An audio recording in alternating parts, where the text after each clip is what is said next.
ओवीज kitchen या recipe चॅनलमध्ये तुमचे स्वागत आहे.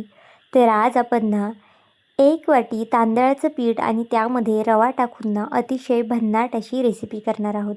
ही रेसिपी जर तुम्ही एकदा पाहिली ना तर नक्कीच सांगते आठवड्यातून 2 ते 3 वेळा तरी कराल. रेसिपी करायला खूप जास्त सोपी आहे. कमीत कमी साहित्यामध्ये तयार होते आणि अगदी झटपटसुद्धा तयार होते.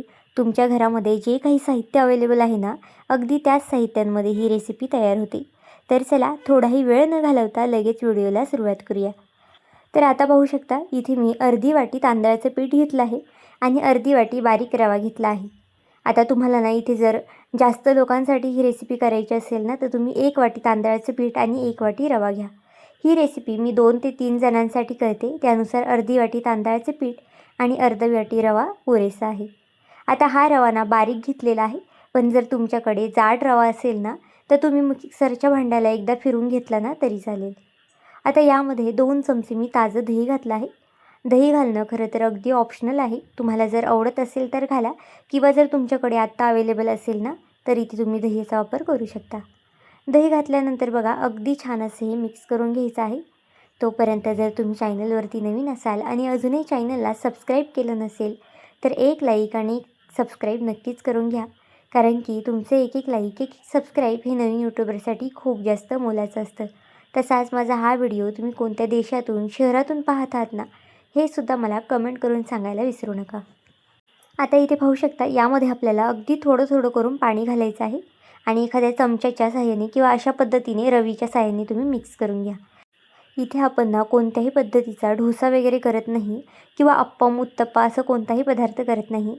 पदार्थ खूप जास्त वेगळा आहे, युनिक आहे, त्यामुळे नक्कीच व्हिडिओ शेवटपर्यंत पहा. इतर वेळेस आपल्याला नाश्त्याला काय बनवायचं सुचत नसेल, जेवणामध्ये काय बनवायचं सुचत नसेल किंवा डब्यासाठी झटपट काय बनवायचं सुचत नसेल ना, तर हा पदार्थ नक्कीच करा. बनवायला खूप जास्त सोपं आहे आणि अगदी झटपट कमी साहित्यामध्ये सुद्धा तयार होतो. आता बघा बॅटर मी पाणी टाकून अगदी या पद्धतीने फेटून घेतलं आहे. यामध्ये अगदी अजिबातच आपल्याला गुठळ्या वगैरे ठेवायच्या नाहीत. शक्यतो रवा आहे त्यामुळे कधी-कधी गुठळ्या वगैरे होतात रव्यामध्ये. पण अगदी छान तुम्ही अशा पद्धतीने रवीने फेटून घेतलं ना, की यामध्ये अजिबातच गुठळ्या वगैरे होणार नाही. तर इथे बघा एक 5 मिनटं तरी बॅटर मी अगदी असंच ठेवलं होतं थोडा वेळ आणि रव्यामुळे ना बॅटर आपलं जे आहे ना, ते बऱ्यापैकी आता फुगलेलं आहे आणि बॅटर भिजल्यामुळे बघा अगदी दाटसर झालेलं आहे पहिल्यापेक्षा. त्यामुळे इथे मी पुन्हा थोडंसं पाणी घालून हे बॅटर मिक्स करणार आहे. इथे मी बॅटरची कन्सिस्टन्सी तुम्हाला दाखवणारच आहे. खूप जास्त पातळसुद्धा हे बॅटर आपल्याला ठेवायचं नाही किंवा मग खूप जास्त घट्टसरसुद्धा ठेवायचं नाही. अगदी परफेक्ट अशी कन्सिस्टन्सी जी आहे ना आपली तयार होणार आहे.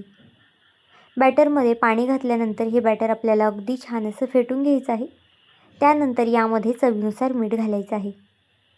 तर बघा मीठ घातल्यानंतर पुन्हा मी बॅटर छान असं मिक्स करून घेतलं आहे. आता हे बॅटर थोडा वेळ साईडला ठेवून देऊया. आता इथे मी एक प्लेट घेतली आहे.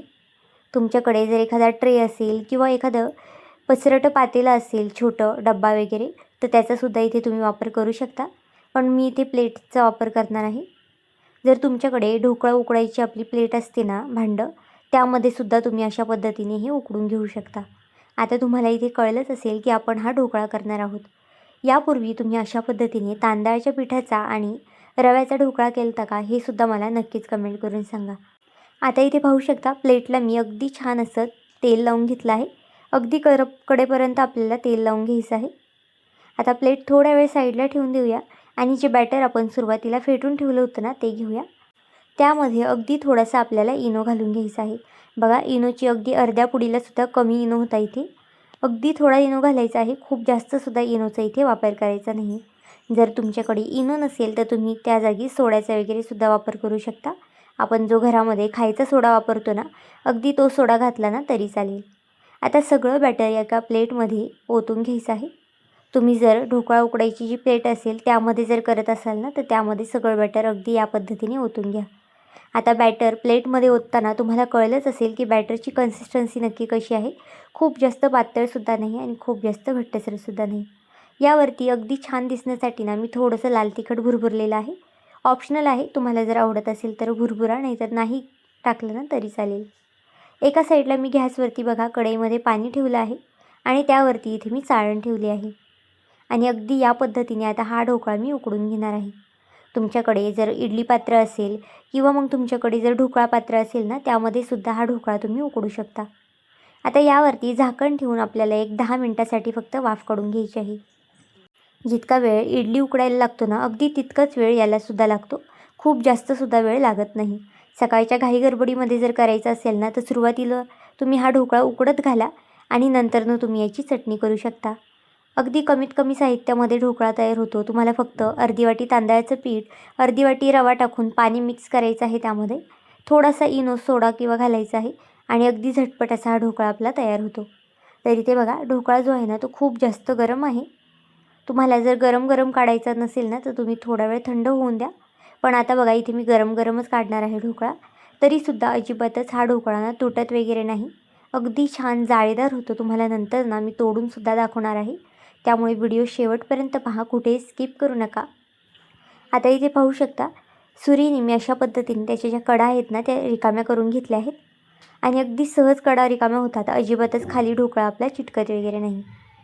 एका फोडणी पात्रामध्ये मी तेल थोडंसं गरम करून घेतलं आहे. त्यामध्ये आपल्याला 1 चमचा मोहरी घालायची आहे, 1 चमचा जिरं घालून घ्यायचं आहे आणि 1 चमचा इथे मी पांढरे तीळ घातले आहेत. हिरवी मिरची घातली आहे एक बारीक अशी कट करून. जर लहान मुलांसाठी करत असाल तर हिरवी मिरची स्किप केली ना तरी चालेल. फोडणीलाच मी इथे कोथिंबीर घालून घेतलेली आहे आणि ही फोडणी छान अशी आपल्याला तेलामध्ये परतून घ्यायची आहे. बघा, अगदी फोडणीचा चरचरीत असा वास सुटला ना, तर ही फोडणी आपल्याला यावरती घालून घ्यायची आहे. इथे तुम्ही पाहू शकता, आपला जो ढोकळा आहे ना, तो किती जास्त छान दिसत आहे. तुम्ही यापूर्वी अगदी या पद्धतीने ढोकळा केलता का, हे सुद्धा मला नक्कीच कमेंट करून सांगा.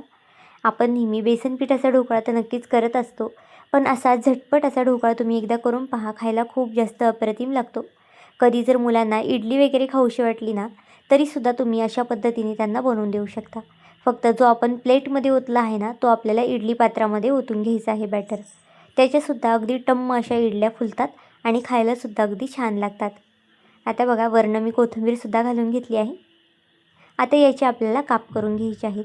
तुम्ही याच्या वड्यासुद्धा पाडू शकता. तुम्हाला ज्या आकाराने याचे काप करायचे आहेत ना, अगदी त्या आकाराने याचे तुम्ही काप करून घ्या.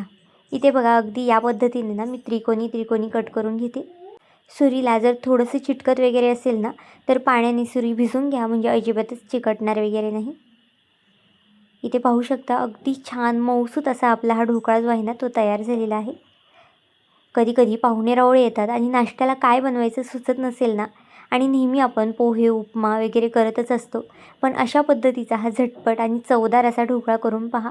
अगदी स्पंजी तयार होतो आणि अगदी सॉफ्ट असा हा तयार होतो.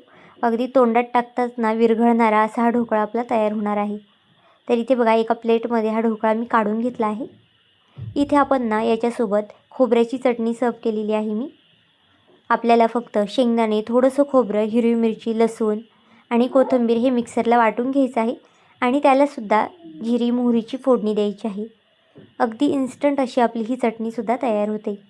तुम्ही इथं बघा, ढोकळा जो आहे ना, तो आपला किती छान असा सॉफ्ट झालेला आहे.